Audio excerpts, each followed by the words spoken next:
Problema 2.3. Dos elementos estructurales B y C están sujetos con pernos a la ménsula A.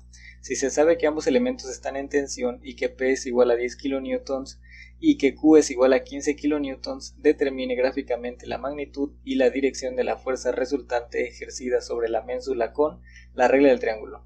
Un detalle es que, por ejemplo, la fuerza P y la fuerza Q están medidas en kilonewtons. Un kilonewton equivale a 1000 newtons, por lo que la fuerza P en realidad tendría 10.000 newtons. Sin embargo, se trabajan en kilonewtons para no manejar cantidades tan grandes. En el primer paso vamos a determinar nuestro diagrama de cuerpo libre, de dónde sale nuestro diagrama para poder resolver el problema. Vamos a trazar un eje de referencia con dos líneas imaginarias a 90 grados perpendicularmente. Vamos a sacar o vamos a extraer las fuerzas que están participando en el sistema, es decir, la fuerza P y la fuerza Q. Empezamos con la fuerza P, que tiene 25 grados respecto a la horizontal y tiene una magnitud de 10 kilonewtons, y la fuerza Q tiene 50 grados respecto a la horizontal y tiene una magnitud de 15 kilonewtons. Ahora, ustedes ya saben que para aplicar la regla del triángulo nosotros necesitamos formar un triángulo con los dos vectores que nos proporciona el problema. Cuando el problema nos brinda las dos magnitudes de los vectores, nosotros podemos formar un triángulo a partir de los dos lados. Para hacerlo tenemos que elegir entre el vector P y entre el vector Q. Hay que elegir uno y dejarlo en su mismo lugar. Lo vamos a dejar o lo vamos a utilizar como sistema de referencia. En este caso yo voy a elegir el vector P y el vector Q lo voy a llevar y haré que coincida la cola con la punta del vector que utilicé como sistema de referencia. Entonces lo traslado de esa manera, pero tengo que respetar su magnitud y tengo que respetar su dirección respecto a la horizontal. De esta manera, si yo respeto la dirección y si yo respeto la magnitud, puedo decir que es el mismo vector y que no estoy afectando en nada a los datos que me está proporcionando el problema. Ahora bien, la resultante por definición es aquella que une la cola del primero con la punta del último. Entonces la podemos trazar de esta manera y la vamos a llamar R. Ahora, en este apartado tenemos que ubicar todos los datos posibles que nos puedan ayudar para resolver el problema más adelante. Por ejemplo, vamos a empezar con este ángulo de aquí. Este ángulo también va a medir 25 grados porque es alterno interno con el ángulo que tengo aquí, es decir, con el ángulo de mi fuerza P. Ahora, hasta este punto ustedes ya saben que para calcular la resultante hemos estado utilizando la ley de los cosenos. Para aplicar la ley de los cosenos necesitamos dos lados, el valor de los dos lados y el ángulo comprendido entre ellos. Entonces aquí podemos encontrar el valor del ángulo a partir de mi ángulo de 50 grados y de mi ángulo de 25 grados. Aquí tenemos un ángulo llano y un ángulo llano vale 180 grados. Para calcular el valor del ángulo interno comprendido entre P y Q, yo puedo sumar 50 más 25, me da un total de 75 grados y restárselos a 180, lo que me da un resultado para θ de 105 grados. Siempre nos tenemos que ingeniar la manera de encontrar el valor del ángulo comprendido entre los dos vectores que me está proporcionando el problema. Cuando es el caso, por ejemplo, cuando me da los valores para las magnitudes de los dos vectores. Más adelante vamos a ver problemas en los que no me dan la magnitud de un vector y tenemos que proceder de otra manera, pero por lo pronto, siempre que el problema me dé dos magnitudes, siempre me las tengo que ingeniar para encontrar ese ángulo interno comprendido entre P y Q en este caso.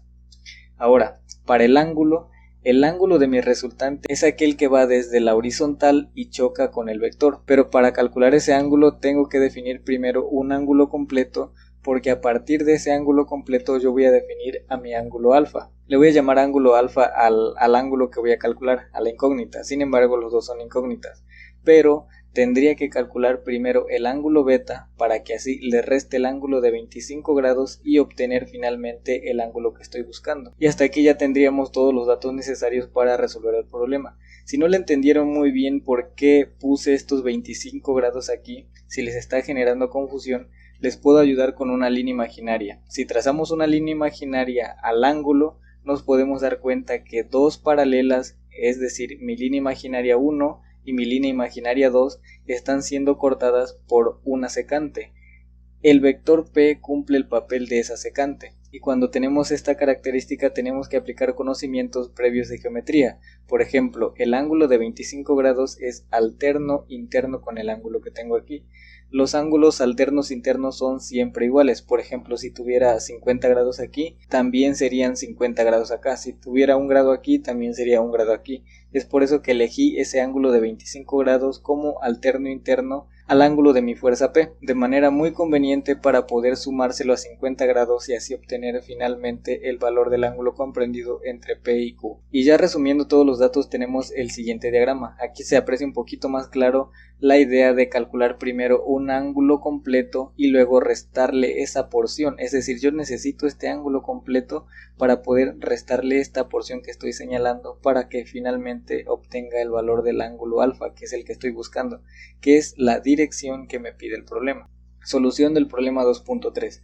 Ahora que ya tenemos nuestro diagrama bien establecido, podemos aplicar las reglas que les mencioné hace un instante. Vamos a empezar calculando la magnitud de R. Y para calcularla vamos a utilizar la ley de los cosenos. La ley de los cosenos es una ley que me pide como parámetro dos lados, el valor de dos lados, y me pide el ángulo comprendido entre esos dos lados. Por ejemplo, aquí tengo mi fuerza P, la magnitud de mi fuerza P y tengo la magnitud de mi fuerza Q, pero yo previamente encontré el ángulo de manera muy conveniente comprendido entre P y Q.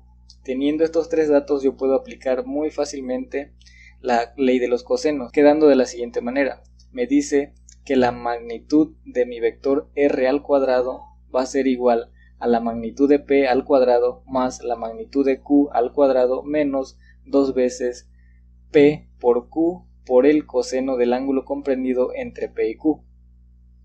Pero aquí nuestra R está elevada al cuadrado, por lo que le podemos eliminar ese cuadrado sacando raíz en ambos miembros de la ecuación y nos queda que R es igual a la raíz de P cuadrada más Q cuadrada menos 2 veces P por Q por el coseno de θ. Si ya tenemos el despeje y ya tenemos los datos que nos pide la fórmula, yo ya tengo el valor de P, el valor de Q y el valor de θ. Entonces lo que me queda es aplicar o sustituir los datos que ya tengo de mi bosquejo. Por eso es muy importante tener un bosquejo para resolver el problema. Y es así como podemos sustituir los datos. Quedando que R va a ser igual a la raíz cuadrada de 10 al cuadrado, 10 porque 10 es el valor de P, más 15 al cuadrado, 15 porque es el valor de Q, menos 2 veces 10 por 15 porque sigue siendo el valor de P y sigue siendo el valor de Q por el coseno de θ, por el coseno del ángulo comprendido entre P y Q, que es igual a 105 grados. Si se introduce esa expresión a la calculadora, me da un resultado de que R va a ser igual a la raíz cuadrada de 402.645. Al sacarle raíz a ese valor, me da el valor de la resultante, siendo R igual a 20.06 kilonewtons. En conclusión, R va a ser igual a 20.06 kilonewtons, es decir, la magnitud de R ya la tenemos aquí, que es lo que me estaba pidiendo el problema inicialmente. Teniendo la magnitud de R, empezamos a calcular los ángulos, empezando por el ángulo beta. Esa es la estrategia, calcular el ángulo beta para restarle 25 y así obtener mi ángulo alfa. Vamos a empezar calculando el ángulo beta entonces. Inciso A. Aplicando la ley de los senos. Siempre que queramos saber el valor de un ángulo, vamos a recurrir a la ley de los senos. Es muy fácil trabajar ángulos con la ley de los senos. Y la expresión que le da valor a mi ángulo beta es la siguiente. Me dice que el seno de beta sobre Q va a ser igual al seno de θ sobre R. ¿Por qué seno de beta sobre Q? Seno de beta porque es el ángulo de interés, es el ángulo que necesito saber. ¿Por qué lo estoy dividiendo sobre Q? Porque siempre que elijamos un ángulo como sistema de referencia, yo lo voy a dividir entre el lado opuesto. Yo no puedo dividirlo entre R ni entre P porque son adyacentes al ángulo, digámoslo de esa manera. Pero Q es opuesto al ángulo, entonces por eso lo divido entre Q. De la misma manera es la misma estructura que sigue la siguiente expresión. Elijo un ángulo que es seno de θ y el lado opuesto al ángulo es R, por eso lo estoy dividiendo entre R. Yo necesito saber el valor de θ, el valor de R y el valor de Q. El valor de R ya lo determinamos en el paso anterior. y es así como tenemos tres datos para resolver nuestro problema inicial, que es encontrar el valor del ángulo. En el inciso B vamos a despejar el ángulo beta. La expresión anterior no nos funciona porque necesitamos tener solito el ángulo beta del lado izquierdo de la ecuación. Para empezar a despejar esta Q de aquí que está dividiendo, la vamos a multiplicar en el lado o en el miembro derecho de la ecuación, quedando de esta manera. Seno de beta va a ser igual al seno de teta por Q sobre R. Y aún así seguimos teniendo un seno afectando a nuestro ángulo beta. Si yo quiero eliminar este seno del ángulo beta, lo que tengo que hacer es aplicar un seno inverso a ambos miembros de la ecuación para que me quede de esta manera. Beta va a ser igual al seno inverso de toda esta expresión. Le pasamos como parámetro toda esta expresión al seno inverso para que finalmente nos dé el valor para el ángulo beta. Y ya teniendo esta expresión, yo ya conozco el ángulo teta, conozco el valor de la magnitud de Q y conozco el valor de la magnitud de R. Si ya conozco todos los valores, lo que tengo que hacer es sustituir los datos que ya tengo. Y lo hacemos en el paso C.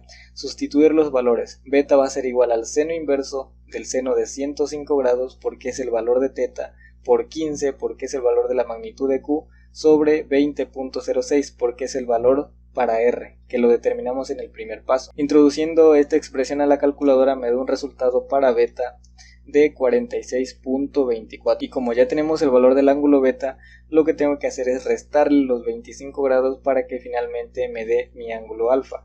Paso 3. Calcular el valor del ángulo alfa. Vamos a establecer la relación y vamos a resolver la expresión. La relación sería la siguiente: alfa será igual al ángulo beta menos 25 grados. Como yo ya tengo el valor de beta, lo puedo sustituir directamente en el paso siguiente, que es alfa igual a 46.24 grados menos 25 grados, y me da un resultado para alfa de 21.24 grados. En conclusión, el ángulo alfa es igual a 21.24 grados. Hasta aquí tenemos resuelto el problema. Sin embargo, tenemos que ver la manera correcta de expresar este ángulo o expresar el ángulo al cual se dirige mi fuerza R, y lo vamos a ver en la siguiente diapositiva. Conclusión final. Yo ya sé que mi vector R, mi resultante R, es igual a 20.06 kN y está dirigida a 21.24 grados, pero necesito establecer un sistema de referencia, porque estos 21.24 grados pueden estar aquí, pueden estar aquí, pueden estar aquí, o bien pueden estar aquí. Si yo lo pongo de esa manera y no indico la manera correcta, la persona que lo lea no sabrá en qué parte está la fuerza. Ahora bien, ¿cómo le hacemos? La manera más sencilla es expresar el ángulo completo, es decir, a partir del eje X, empezando a medir desde 0 grados hasta que choque mi fuerza. Para hacerlo necesitamos saber que cada cuadrante mide 90 grados. Entonces, si aquí tengo 90 grados, y aquí tengo 90 grados, y aquí tengo 21.24 grados, lo que tengo que hacer es sumar a partir del eje X, empezando por 0 grados, hasta que choque con mi vector R. Yo ya tengo aquí 90 y 90, serían 180 grados. Lo que tendría que hacer es sumar los 90 más los 90 más los 21.24 para que me dé el resultado. Entonces, el ángulo completo sería 90 grados más 90 grados para completar hasta esta parte de aquí, más los 21.24, que es hasta donde llega mi vector, lo que me da un resultado para el ángulo completo de 201.24 grados. Y ese sería el resultado final. Así expresaríamos el ángulo completo para nuestro vector R. En conclusión, R es igual a 20.06 kN, 201.24 grados. Hasta aquí se termina el problema. Cualquier duda la pueden escribir para que le resuelva. Gracias.